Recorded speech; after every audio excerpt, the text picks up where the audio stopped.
Mayor Karachi barrister Murtaza وہاب کی مخالفین پر کڑی تنقید، کہا کراچی کی سڑکیں آپ کے والد کی نہیں، جو احتجاج کرنا ہے اپنے دفتر میں کرو، ہم کارروائی کریں گے تو پھر آپ مگرمچھ کے آنسو بہائیں گے۔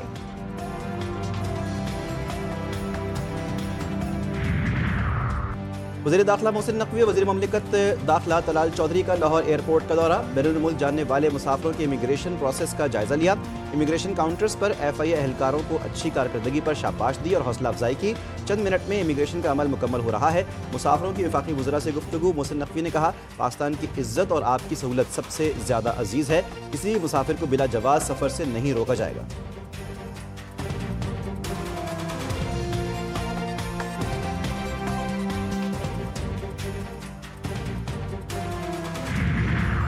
جنوبی افریقہ کے شہر جوہانسبرگ میں مسلح افراد کی فائرنگ، 9 افراد ہلاک، 10 زخمی ہو گئے۔ پولیس کے مطابق فائرنگ کا واقعہ ایک ہوٹل پر پیش آیا، حملہ آور کی تلاش جاری۔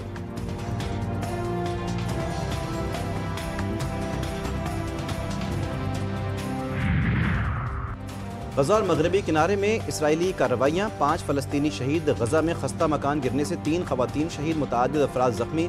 مشرقی علاقے میں 2 مقامات پر اسرائیلی ڈرون نے رہائشیوں کو نشانہ بنایا۔ خان یونس کے مشرق میں قابض افواج نے بختر بند گاڑیوں سے اندھا دھند فائرنگ کی۔ اسرائیلی حملوں میں اب تک شہید فلسطینیوں کی تعداد 62 ہو چکی ہے۔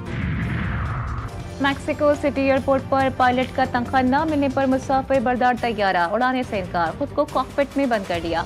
پائلٹ نے مسافروں کو مخاطب کرتے ہوئے کہا کہ یہ جہاز تب تک نہیں اڑے گا جب تک ہمیں ہماری تنخواہ نہیں ملتی۔ ایشز سیریز کا تیسرا ٹیسٹ بھی آسٹریلیا کے نام، انگلینڈ کو 82 رنز سے شکست، 435 رنز کے تعاقب میں انگلش ٹیم 352 رنز پر ڈھیر۔ مچل اسٹارک، پیٹ کمنس، نیتھن لیون کے 3 شکار۔ دوسری اننگز میں آسٹریلیا کے ٹریوس ہیڈ نے 170 رنز کی شاندار اننگ کھیلی۔ انگلینڈ کی جانب سے زیک کرالی 85 رنز بنا کر نمایاں رہے۔ سیریز میں آسٹریلیا کو انگلینڈ کے خلاف 3-0 کی برتری حاصل۔ کراچی ایکسپو سینٹر میں عالمی کتب میلہ چوتھے روز بھی آب و تاب سے جاری، شہریوں کی بڑی تعداد کی پسندیدہ کتب کی خریداری۔ وزیر تعلیم خالد مقبول صدیقی کا بھی کتب میلے میں مختلف اسٹالز کا دورہ۔